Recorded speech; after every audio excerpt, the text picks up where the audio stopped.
Super.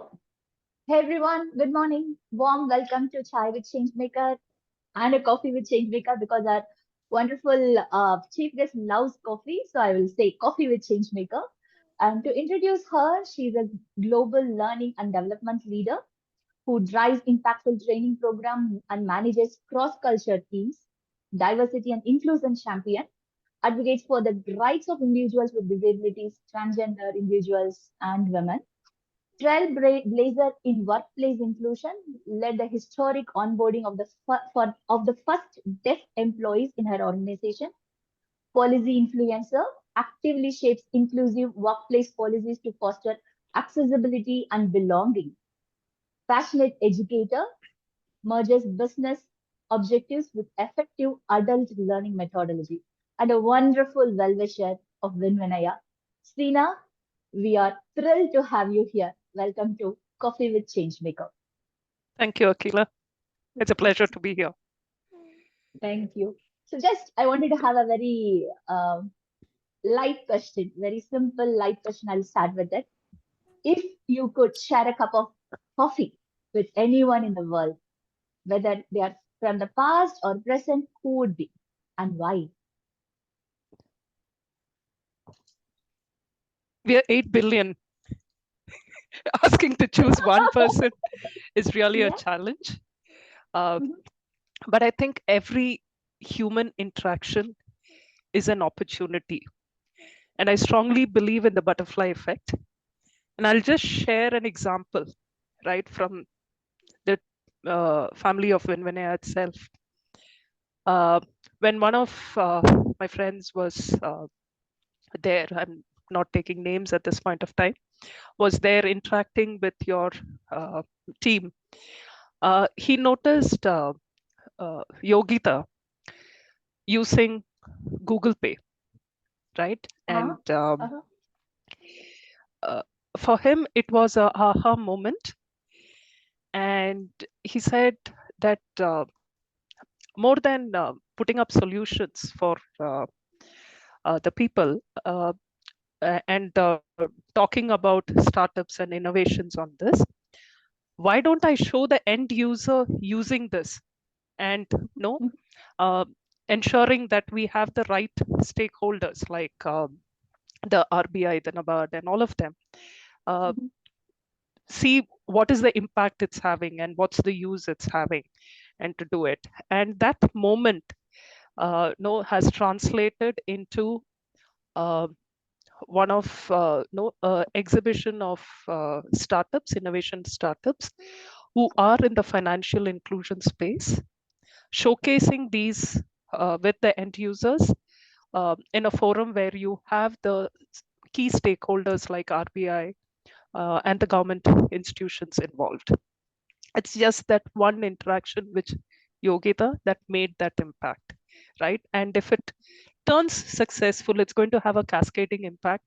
I can only imagine the profounding consequences it'll have, right, on that one particular thing. So I said, if I'm going to choose one person and say I'm going to have coffee with this person, I'm losing out on the rest of the 8 billion people that I have. So I will not mention a name. I think every human interaction is unique, and each story and perspective that they bring to the table is unique. So I would not miss out on the opportunity to sit down and have a conversation with them. Wow, wow, that's very profound. I love the phrase you use, butterfly effect. So we have to create more butterfly efforts actually, and True. then see And how it you never know evolves. where it Yeah, lands up. We never know where correct, it correct, lands up, right? Yeah. correct. Super, very nice, very nice. Thanks a lot.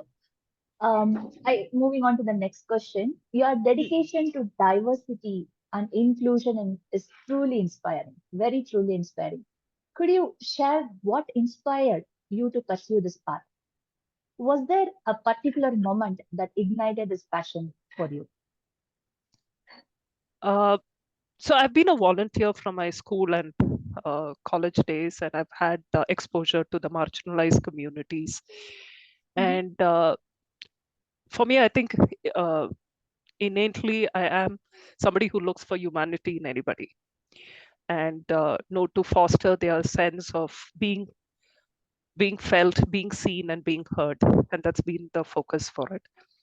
And my interactions with them said that, okay, why are we looking at what they cannot do? Why can't we look at what they can do? And uh, on the other side of the table, it's the unconscious bias, because as a society, we have always been told they cannot do this, they cannot do this, they can only do this, even Mm-hmm. for a person without any disability. And Mm-hmm. I think the marginalized communities, be it, say, for example, if you take a woman also, it's more Mm-hmm. of uh, if there's a project, they would say she cannot hire, no, she has family responsibility, she cannot take it. If it's a PWD, they would say they have the disability, they cannot do it. If it's LGBTQ, they would be of team acceptance. So a lot of challenges ongoing that happens. So then it becomes, no, so how do you address that gap? And that's how when I said, okay, let me start, be that person who addresses that gap and do that.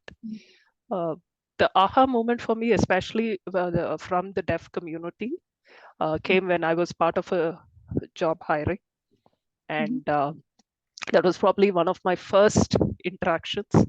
And I had somebody walk up to me and said, he was trying to use sign language. And I was trying to use pen and paper to communicate with him. And he Mm-hmm. asked me, do you know sign language? And I said, no.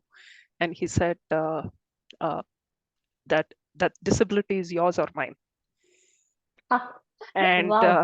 that was an eye opener for me, because I said, because I'm looking at him from my lens, right, from my Mm. this thing. And that I said, okay, I need to remove my lens and I need to remove the society's lens as well. And that's how I started into this journey itself. Wow. Wow. That's amazing, actually. Yeah. So, actually, when I stepped into this inclusion and diversity and everything, we were started at home. This is at home. We started here only. So, I've been in love with persons with disability. I wanted to be ally of persons with disability. Started doing all those things very, very early. But one moment when my son was playing hide and seek with the person with visual challenges, I was like, how do you play hide and seek with that person? He said, no, Amma, he finds me every time. And I asked that person, his name is Danraj, who was our early employee. He said, ma'am, someone is including me in hide and seek is a privilege for me, and he doesn't come with a baggage, and he's asking me to play. And he's so excited, I can still hear his breath actually. And I always find him. So that was the aha moment for me actually. Wow, I thought I'm good at inclusion and diversity and everything.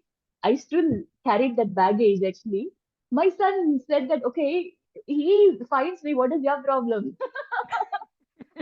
That was like Yeah, amazing. Yeah. true, So true. it is not one moment actually, as you were saying, it is not one moment or one thing. We have a lot of aha moments. We have a lot of Right, things which shapes us actually. Yeah. true. Beautiful, beautifully said. Very nice. Very nice. Superb. Okay, next question. Over the years, how was your approach to fostering inclusive workplaces and how it evolved actually? What experience have shaped the way you live in this area? um, I'll start from that hiring job that this person had. And Mhm. he came and said, uh, I have the qualifications, why are you not hiring me? And then my question was, is my organization ready to hire? Because Mhm. we need to have the sign language interpreter. How will the recruiter do the screening? How will the trainer provide the training? How will onboard the production floor, the service team, delivery team, how will they provide the instructions and updates? So you need to have a sign language interpreter. So that's a gap that the organization has to take responsibility. It's not the responsibility of the person with coming from the deaf community, right? It's a responsibility of the accommodation that the company organization has to put. And then you move on to then training. How are we tweaking our training materials, right? How are we making it accessible for everyone? It can be that you're using glasses, I'm using glasses, we need somebody to increase the font size. By default we do it. So, and how do we ensure that everybody has equal access to that training, right, without any biases or challenges there. And then moving on, what are the learning opportunities, continuous learning opportunities that we do? So how do we make our courses that are available, the training that is available? It's as simple as having somebody like Atulya providing the sign language interpretation when an online training is provided, right? How do we solve for that? Right now, we have a lot of apps coming in to fill in as well, which is on demand. So how do we customize that? And it's been a learning. It's been a learning. We always look at so we talk to our operations team and say, okay, why can't you hire them? But we also have to look at it from their point of view, where Mhm. what is that they can accommodate within the service level agreements that they have signed with the client, and what is the performance output which needs to come. So it has to be a win-win situation for everybody, right? Correct, I correct. think when we look at hiring and inclusion, we should not approach it from the heart alone. It has to be the Mhm. business aspect also should work, and only then will Correct. it be successful. Because it's very easy for me to come and say, he's qualified, you're not hiring. But if I don't look at the operation side and see what they have to deliver for the client and for the organization, I'm setting them up for failure. So it has to be a Correct. meeting point between everybody there. Yeah, yeah, yeah. Well said, well said. So yeah, from the organization side, also we have to see what is the gap, and from the candidate side, from the people who can add value, what is the gap? How do they come together and then do Together it to do actually? that. Yeah, yeah. Yeah, yeah. I would, uh, I would see how you have done it, how actually bringing the sign language interpreter and all those things in the office setup, and how you welcomed them in a very, very beautiful way. They felt welcomed actually, and all those things. Beautiful, beautiful. And I think we are also in that way, some way, understanding the requirements, sensitizing the company, saying that this is the thing, you can come somewhere, and I will bring the candidate. Somewhere we have to meet, and both of them have to come together. And how do we make this place more And what I inclusive? feel, Akila, an Hmm. opportunity for WinVinaya would be that can you share these success stories when you have placed Hmm. employees with the various organizations that you work with? Share the Hmm. success stories. These are the lessons learned. These are the best Correct. practices. So that no, because it's always the fear of the unknown is what I feel, right? That's For right. Yeah. organizations that's venturing into it, and give them a learning opportunity, give them an opportunity to interact, and putting out Yeah. information out there will definitely help. Yeah. Correct. Correct. Correct. Yeah. Thanks a lot. Thank you for that. So I'll go to the next question. Promoting workplace inclusion comes Mm. with its set of challenges. Can you share a significant obstacle you have encountered in this journey, and how you addressed it? I think I touched upon it briefly Correct. Correct. in an Yeah. earlier question. I think it's unconscious bias and fear Mm-hmm. of the unknown. Um, when we look at from a gender perspective, no, we look at if it's a woman, we look at uh, if I'm assigning somebody for a project, I would say what are her uh, family responsibilities. If that comes Mm-hmm. into consideration when I'm looking at the assigning Mm-hmm. her for the project, I don't look at her capabilities alone. Men don't have that. No, men don't have that. The if it's a person with disability, it would be that what is that he cannot do, and I would focus on that, right? And Mm-hmm. while if it's LGBTQ, then it would be will the team accept? Correct.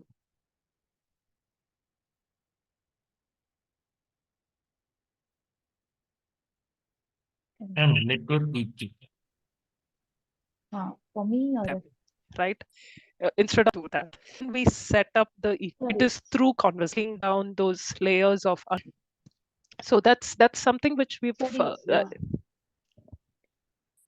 I think we lost you for a minute. Sorry. Can you sure. come Can you hear again? me now?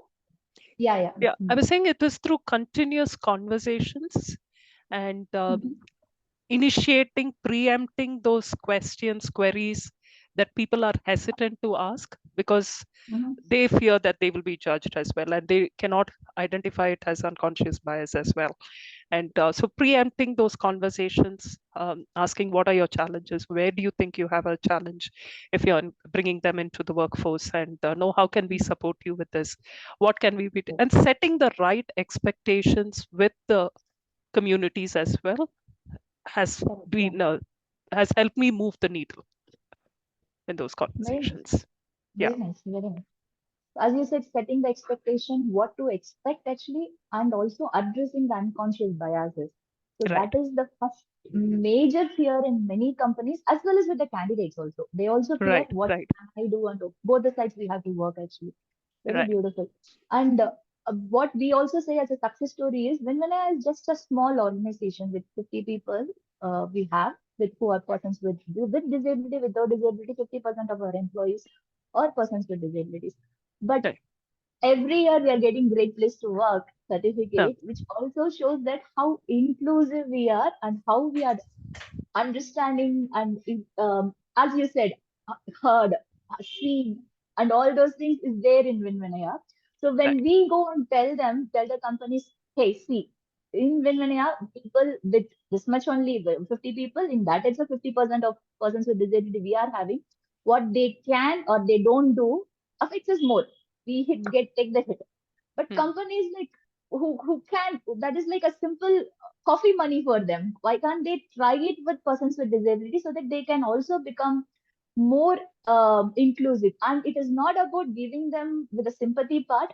You will also see how the culture evolves actually. The culture, when you have persons with disabilities and persons who are women, gender diversity, you bring in your workplace, the whole community, the whole culture changes towards inclusive and accepting and heard and seen and all those things. It's And beautiful it when has it a comes. cascading no impact on the society as well, Correct. because the moment you know it's a controlled environment, workplaces are controlled environment to a certain extent, when we have people from all the uh, all walks of the society participating there. And if we Mm-hmm. are able to change perspectives, change mindsets, change the approach, and foster that relationship, I think it becomes easier to replicate that Correct. within Correct. the Yeah. societies that they are part of, right? Yeah. It has a very profound cascading impact on the rest of the society as well. That's true. That's true. Very well said. Yeah. Thanks a lot. Thanks a lot. Okay. Let me go to the next one actually. Hmm, When evaluating the success of diversity and inclusion initiatives, hmm. which metrics or indicators do you find most telling?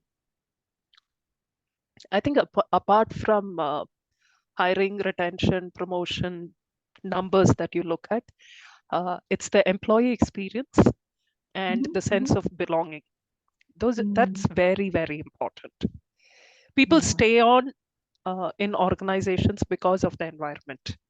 While money is Correct. definitely a motivating factor onto it, but because they feel that no, they are heard, they are Mm-hmm. supported, and we are invested in their growth, I think that sense of belonging matters a lot. Very nice. I would say in my experience actually when our partners ask us what is the outcome of your train and hire model, how many beneficiaries you have done and all those things, my mind goes to how a person we have placed 2 years back we have placed a person with intellectual disability in one of the MNCs, and the parent came and told me this is the first time in her life she got her me time.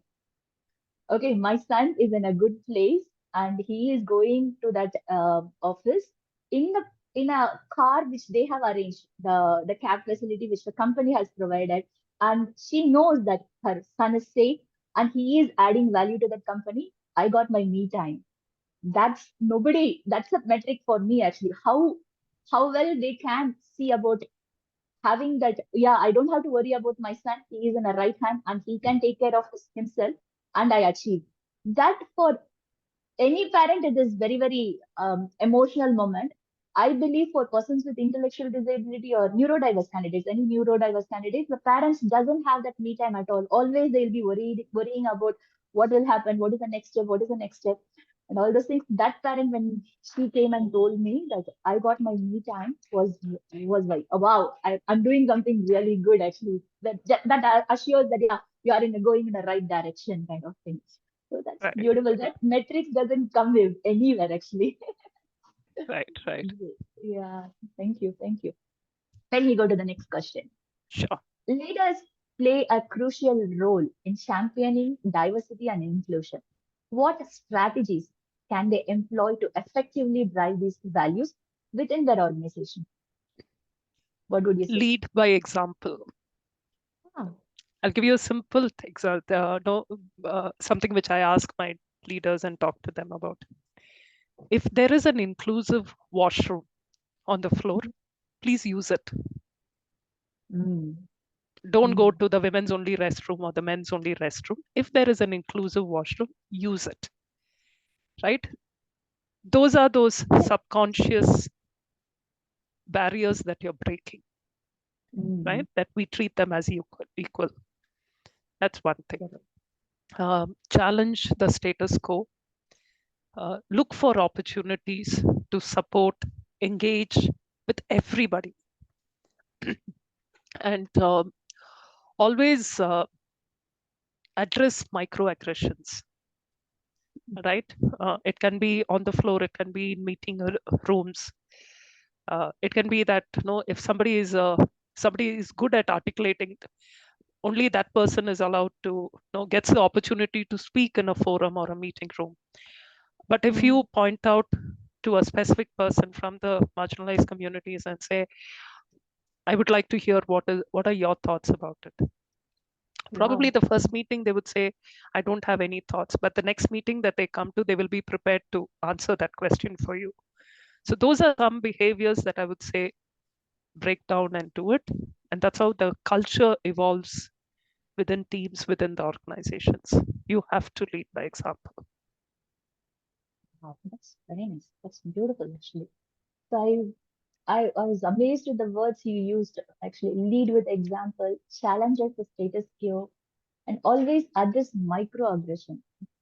Very nice, very beautiful, very, very beautiful words actually, which we don't reflect and then see also. The small kind of including them, asking question, do you have any opinion? Do you have any opinion? That matters a lot actually. Yeah. Beautiful. Beautiful. Okay, next question I'll ask. So I'm thinking.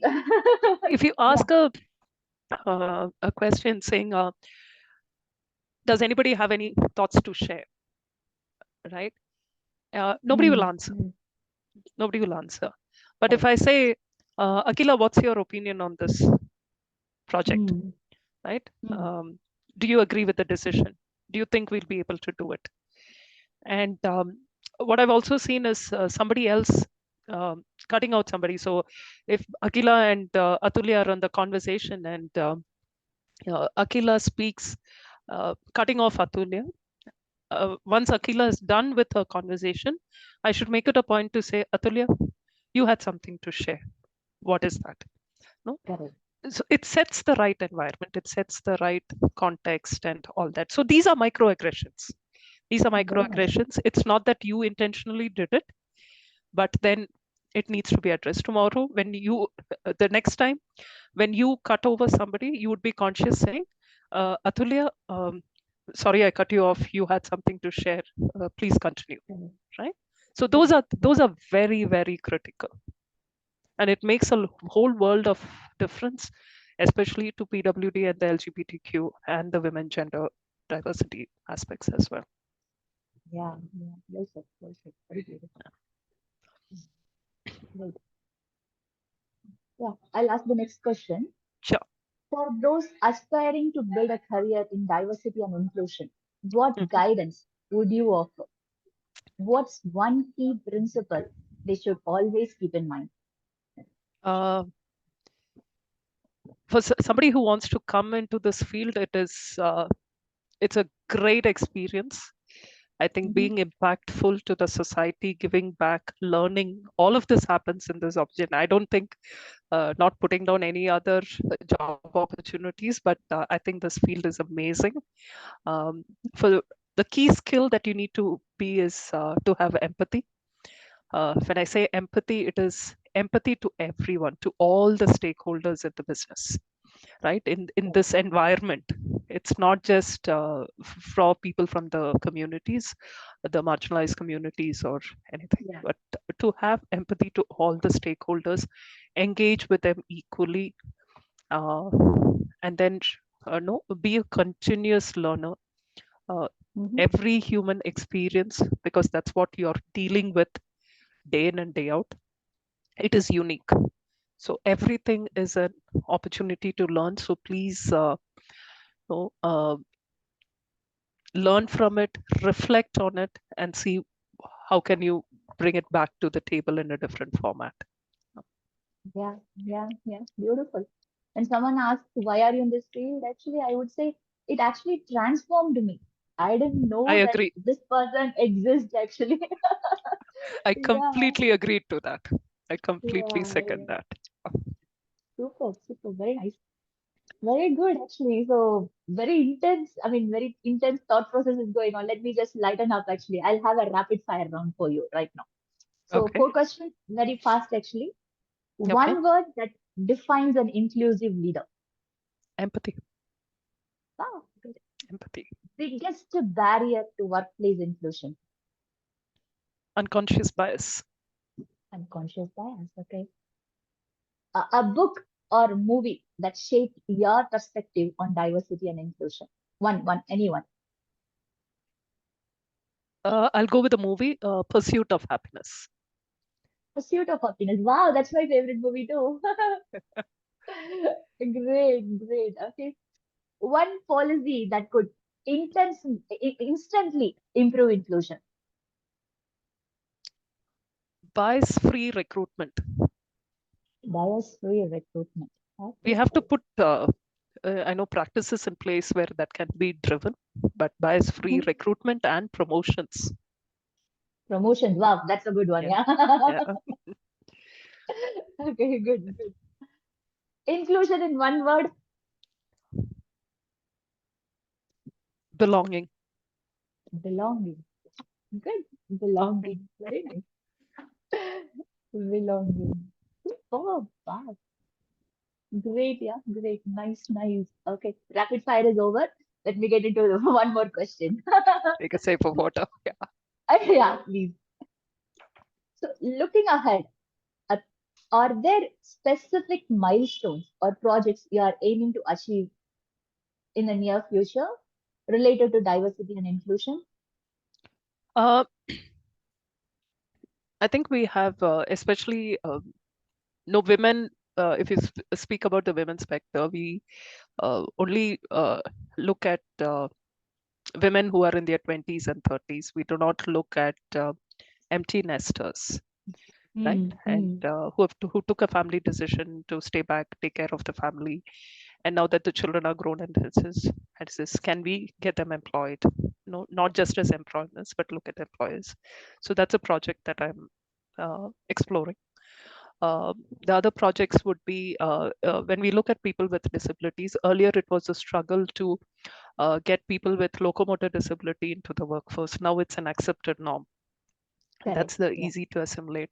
Uh, people from the deaf community and people from people with visual impairment are getting more opportunities now. I would like to move down the ladder in that. I would like to work with acid attack survivors. I'd like to work with cerebral palsy, no, Hmm. Hmm. hemophilia, thalassemia. Those are all unknown and invisible disorders, and no, people Correct. are not Correct. talking about that at a work Yeah. environment thing. So those are projects that I have in mind, no, to start including them. That, Beautiful, beautiful, yeah, beautiful. Yeah, yeah. So we have worked with 18 different disability categories right now. In hmm, that hmm, also acid attack survivors and hemophilia, thalassemia. It's all in one numbers, very, very within 10 numbers only, in one right, digit right, numbers.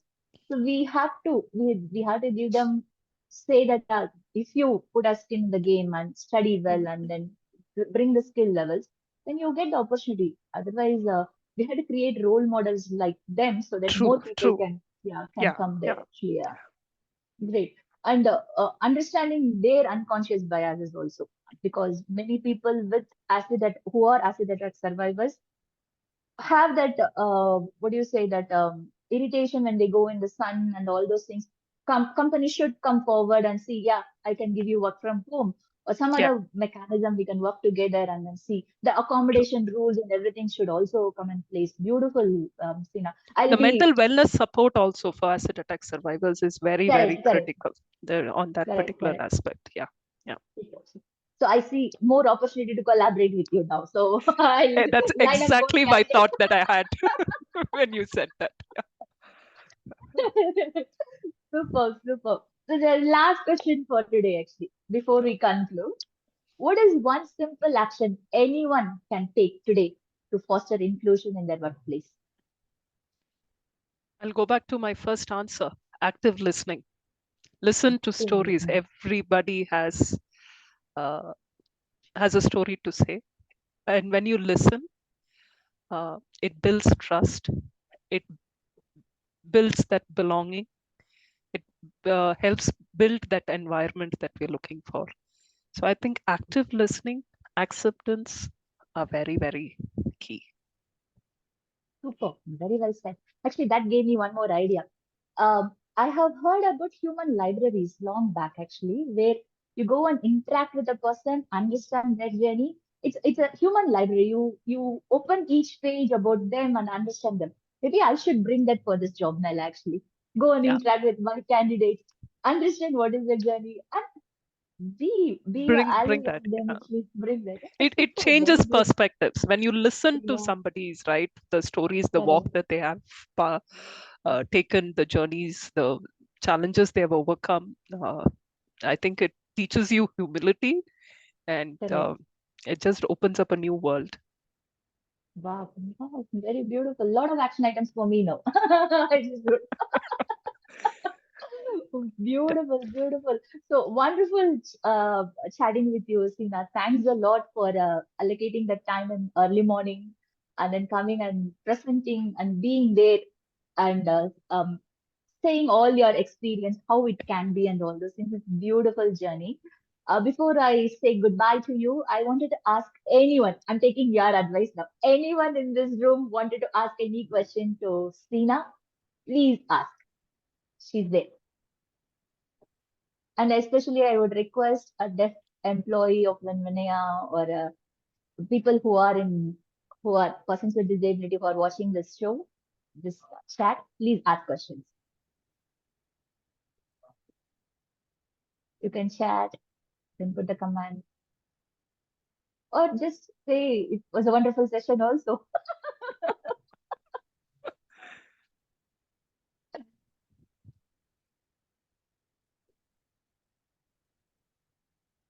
Anyone want to say anything? I think I can see a lot of people are clapping. Heart is there, I think Anand collaboration. Visa has put in a question there. I can help. Anand, it's a Ha, ha. long answer. If I have to say what are the best practices for inclusive, I can take it offline and probably share best practices that I have tried and seen some results. But like we said, we are interacting with humans. The outcomes may vary, or will definitely vary. But I can share some of the things that I've tried, and if it works for you, happy to share that. We can connect offline on that. Yeah, Thank you. I have one request, Seena, if you can just share one aha moment, Mhm. that comes to your mind when you talk about inclusive workplace based on your experience. I think that will make everybody's day here. I'll take example from WinVinaya Foundation itself. When I had come for a visit interaction there, I met, I think it's Arun with a Power BI expert, Correct, right? correct, yeah. And he did a demo of me of the Power BI visuals, and no, he pulled a report and done that. And that